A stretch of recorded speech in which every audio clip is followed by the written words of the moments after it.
Private prisons are a billion-dollar industry in the United States. Federal, state, and local authorities contract with corporations to provide incarceration services, and business is booming. But a recent decision by the U.S. government dealt a blow to the federal private prison system. We begin with this report from CCTV's Jim Spellman. The United States federal government will phase out the use of privately run, for-profit prisons over the next few years. A memo from the U.S. Justice Department instructs the Federal Bureau of Prisons to no longer renew contracts with private prisons, saying those facilities simply do not provide the same level of correctional services, programs, and resources. They do not save substantially on costs, and they do not maintain the same level of safety and security.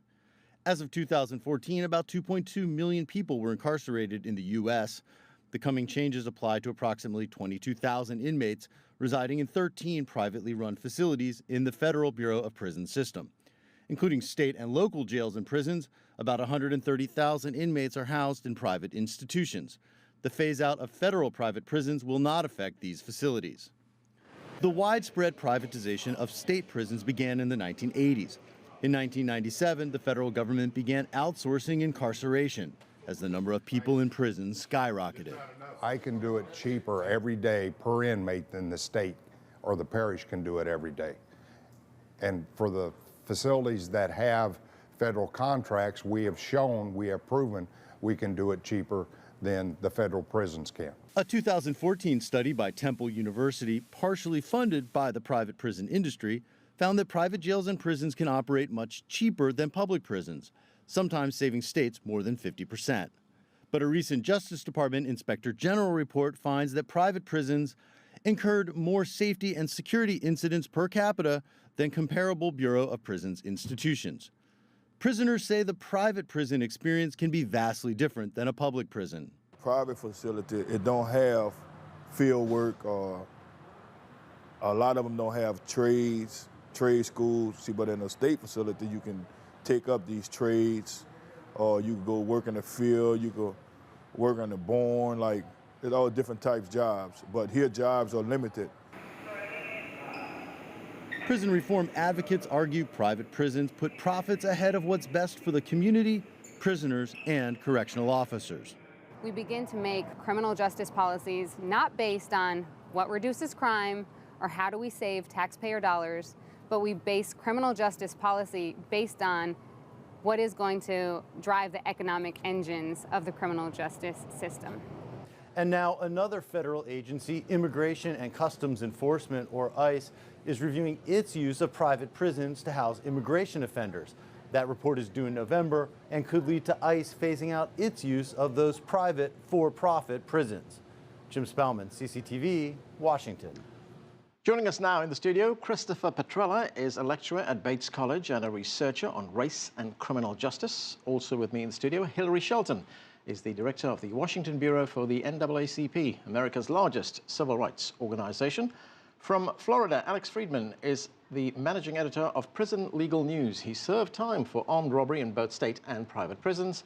And Arjun Sethi is an adjunct legal professor at Georgetown University and director of law and policy for the Sikh Coalition. Thanks to all of you for joining us. Let's go to Alex in Florida for our first question. Alex, when we look at what's being described here as prison reform, criminal justice reform announced by the White House, so we've got no more federal private prisons. We have no more prison time for defendants who cannot afford bail. How significant are these reforms? Well, they're a good start. Anybody who has researched or worked in the criminal justice reform arena for many years knows that there's significant problems that confront a very dysfunctional criminal justice system, where the emphasis tends to be more on criminal and less on justice. So these are certainly nibbling around the edges. As we know, the major criminal justice reform initiatives in Congress has somewhat stalled out, and we're still waiting on systemic reform to come from Congress. But in the meantime, these are certainly welcome developments. They are limited, as you noted. The decision to do away with privatized federal prisons will only affect around 14 facilities housing around 22,000 prisoners, which is a very specific demographic of federal prisoners who are non-citizens primarily, who face deportation after serving their prison time. Bail reform is also, of course, very important for defendants who are awaiting trial. So these are welcome developments, but again, just the start of what is going to be a very long process if we want comprehensive criminal justice reform. All right, Hillary, what do you think on these reforms? I mean, is this reform process starting at the wrong end? Shouldn't we be looking at the entire criminal justice system that puts so many thousands, millions of people in prison in the first place? Well, I think we should. I'm not saying bad things about what's going on now. It's a small step, but it's important that we look at those who are incarcerated for no good reasons. And of course, even the impact beyond the time they spend in prison. But you're absolutely right. We need a full criminal justice system reform. Quite frankly, we haven't had anything like that since the 1960s under Lyndon Johnson. There have been a number of pieces of legislation that will move us ahead to do a very comprehensive assessment of our criminal justice sentence, from sentencing ranges all the way through to time in prison, and even other alternatives to incarceration are things that should very well be on the table. Christopher, what is your view? Because when we look at the significance of these reforms, private prisons, as we know, make up a very small percentage of the federal prison system. Just about 22,000 of 193,000 federal prisoners are affected by this. That's about 11%. So is this in some way window dressing? Is it a PR exercise, or is it really significant reform? I think it's significant. I think the DOJ policy directive is certainly worthy of celebration. I think it's also worthy of deep skepticism, in the sense that it is just the very, very tip of the iceberg. To sort of lend a sort of statistical framework to this, the DOJ's more or less realignment policy, right, moving about 22,000 prisoners from federal contract facilities back to public facilities over the course of the next 4 to 5 years, really accounts for 1% of the entire carceral population throughout the United States. And so what I think is important to remember is not only is it statistically fairly small, but really this is a realignment policy, not a population reduction policy. Arjun, would it be fair to say that private prisons can only be profitable if there are prisoners to fill them? Therefore, the motivation to fill these prisons up are not exactly rehabilitation or reform or anything like that. It's to make money. That's exactly right. I mean, I would start by saying the U.S. is home to 4% of the world's total population and 25% of the world's total prison population. For decades, every social ill in America, homelessness, mental illness, drug addiction, has been met with incarceration. So while this step is important, what we really need to be talking about is decriminalization and reducing prison populations altogether, both from private prisons and public prisons. Arjun, just staying on that point, is there any evidence to show that the people who run these prisons, who own these prisons, who own the biggest number of shares in them, etc., are lobbying not just the National Congress, but even local assemblies, to enact harsher and harsher laws which carry prison sentences so they can fill these prisons? Absolutely. There is very strong evidence that the biggest private prison companies in America spend considerable sums every year lobbying states, lobbying the federal government, because they want to make as much money as possible. Alex, as we mentioned at the outset of the show, you spent 6 years in prison.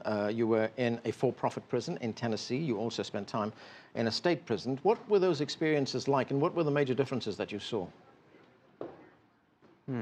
That's actually a very common question. I served a total of 10 years, and 6 of those years were at a privately operated facility in Tennessee run by Corrections Corporation of America, the largest for-profit prison firm in the nation.